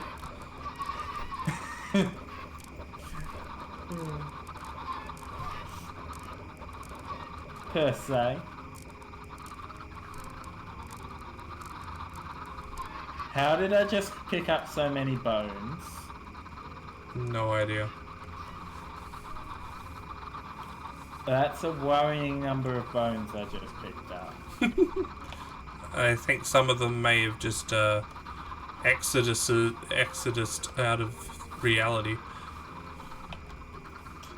I think that I hit some of the hatchlings with eggs until they died. Of course they did.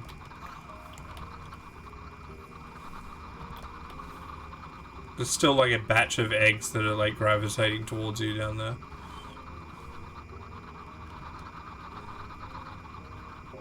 Yes. And bones. Of course, and bones.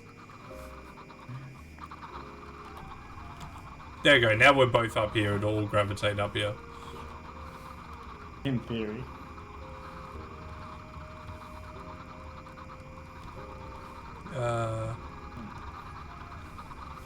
I'm thinking... Yeah.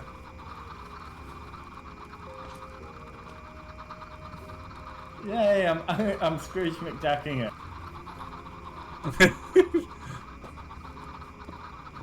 Only instead of money, I'm just using chickens. Potential blood. Future blood. Future blood, yes. We're just trading in blood futures. It's what any responsible person would do. This young blood here will ensure our future. Yeah.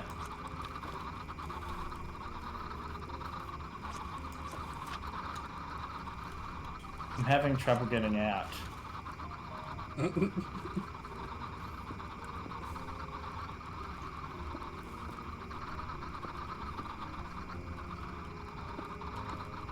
Oh no, Oh. no. No, you let Got one escape. out. No, you're letting them out.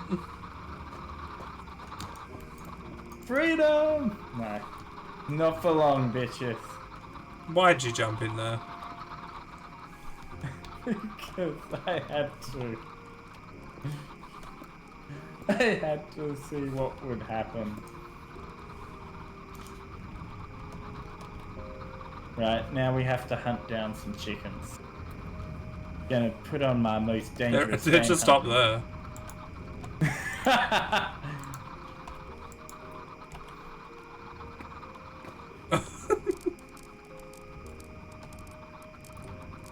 Is that it?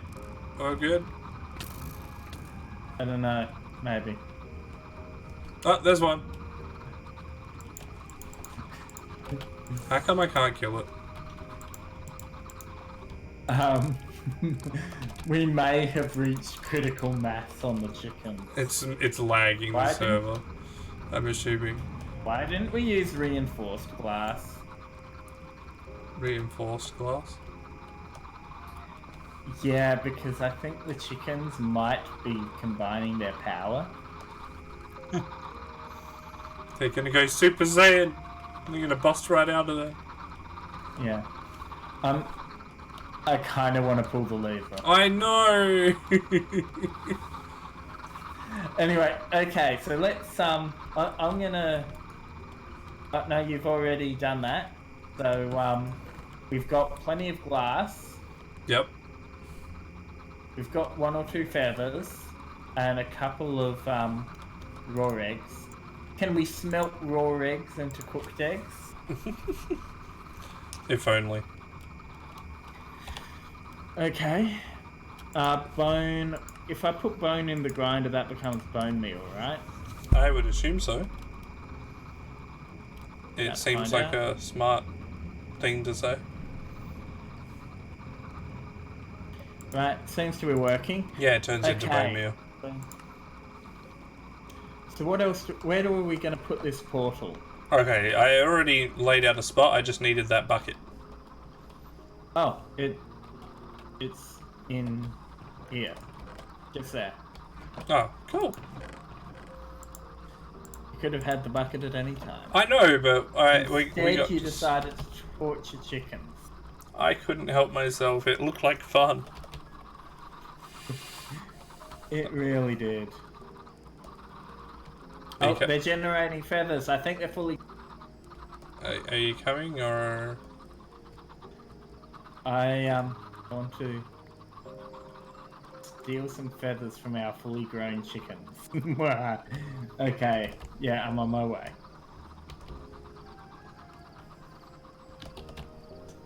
This is the most insanely sadistic thing we've done. No. Like, normally we'd use like a mod grinder or something. Where are you? Oh, you're there.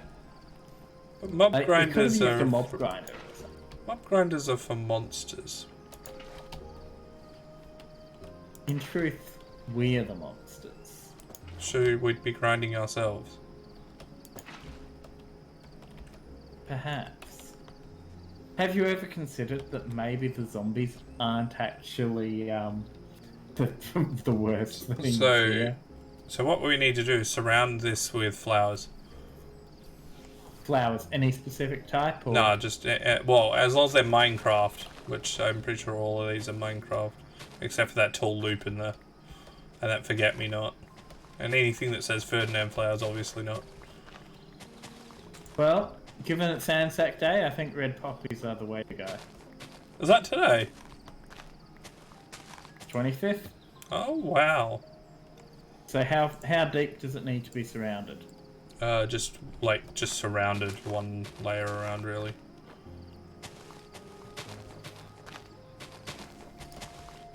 Very symbolic gesture. Alright. I'm pretty sure it's just as simple as throwing this in. Right? Right? It's just... It gravitates. What's it say? What's it say? Fill a 2x2 hole with water. Oh! Okay. Did you right click on it? No. How do I go? Is that good? How do I go into the portal? I just jumped in. I tried jumping and nothing happened. I think it's because the server's catching up.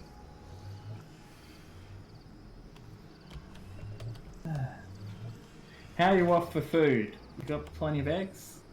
Plenty of raw eggs and a lot of cooked eggs. Yeah. Right, there we go. Now it's dragging me off. Despite the fact I wasn't actually in the portal when it did it.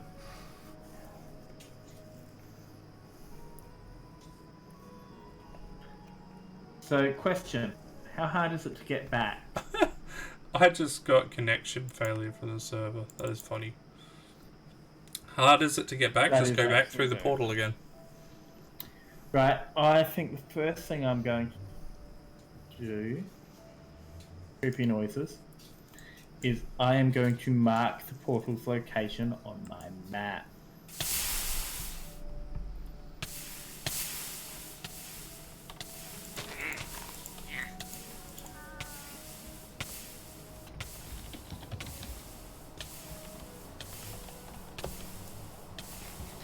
And now I'm jumping back. Where the hell am I? Yeah. I'm not sure. What's hitting you? I got killed by magic, apparently. I am glad that I jumped away from that.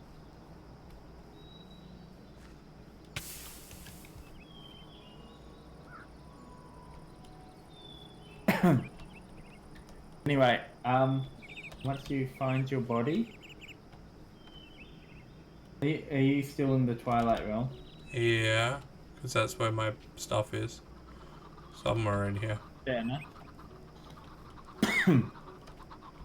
that noise. We know what it means.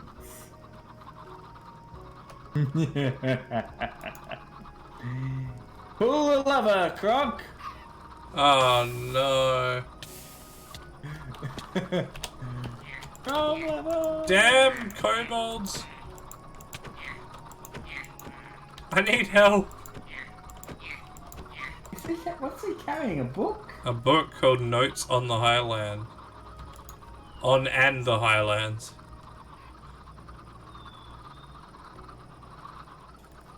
Toxic rainstorms surrounding this area? Oh, please don't tell me my stuff is now, like, semi-permanently lost.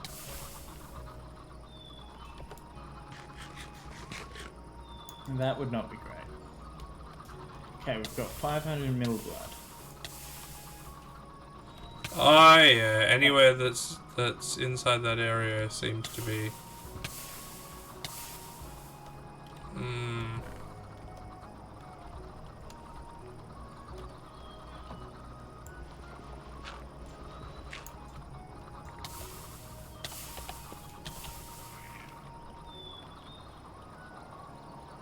My stuff is stuck in a place I can't go. The game kind of glitched out, kicks me out, and then puts me in a place that is nowhere near the portal, in a spot that's inaccessible at this point in the game.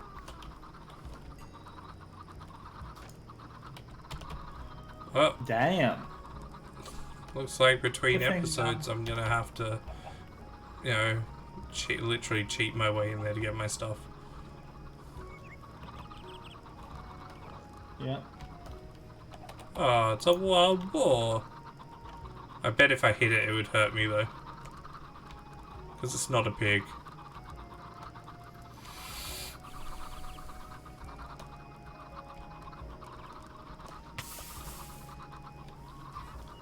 I like that any spot that it's raining like that is bad.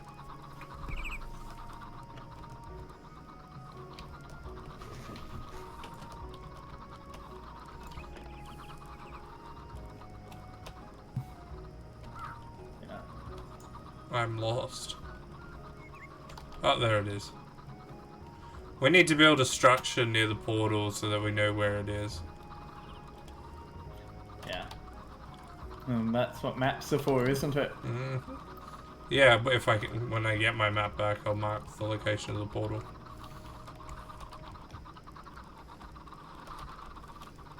Okie dokie. So I assume by your quietness that you want to end the episode. I'm thinking that we've technically accomplished everything that we technically set out to do. Technically. With the possible exception of creating an even more sadistic method of killing chicken. We'll find something more sadistic.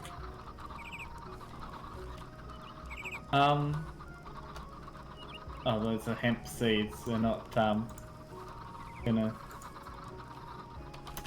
Damn it. What we need is, seeds to bring the chooks along. Mm.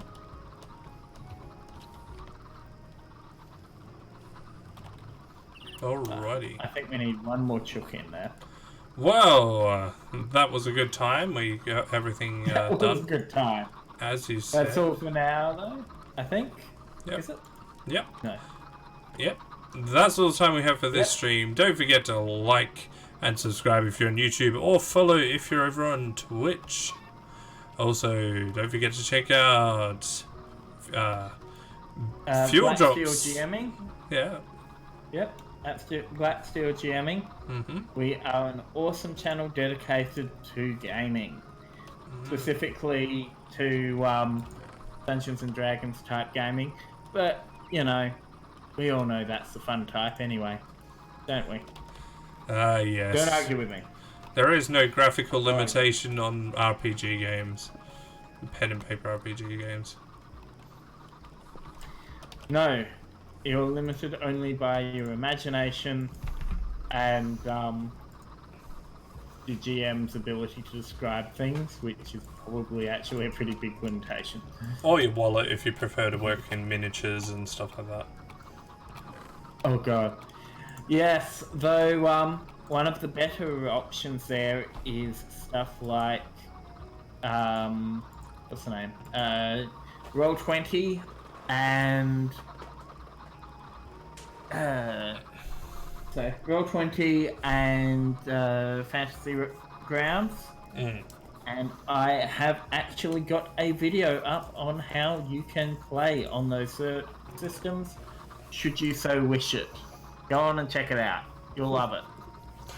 Thank you so much for watching, and until next time, see ya! Good night.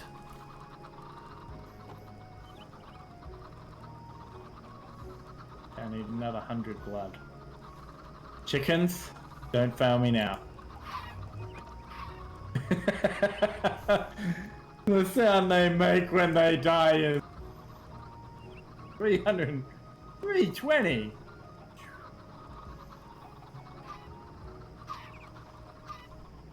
Hang on. Did I leave it open?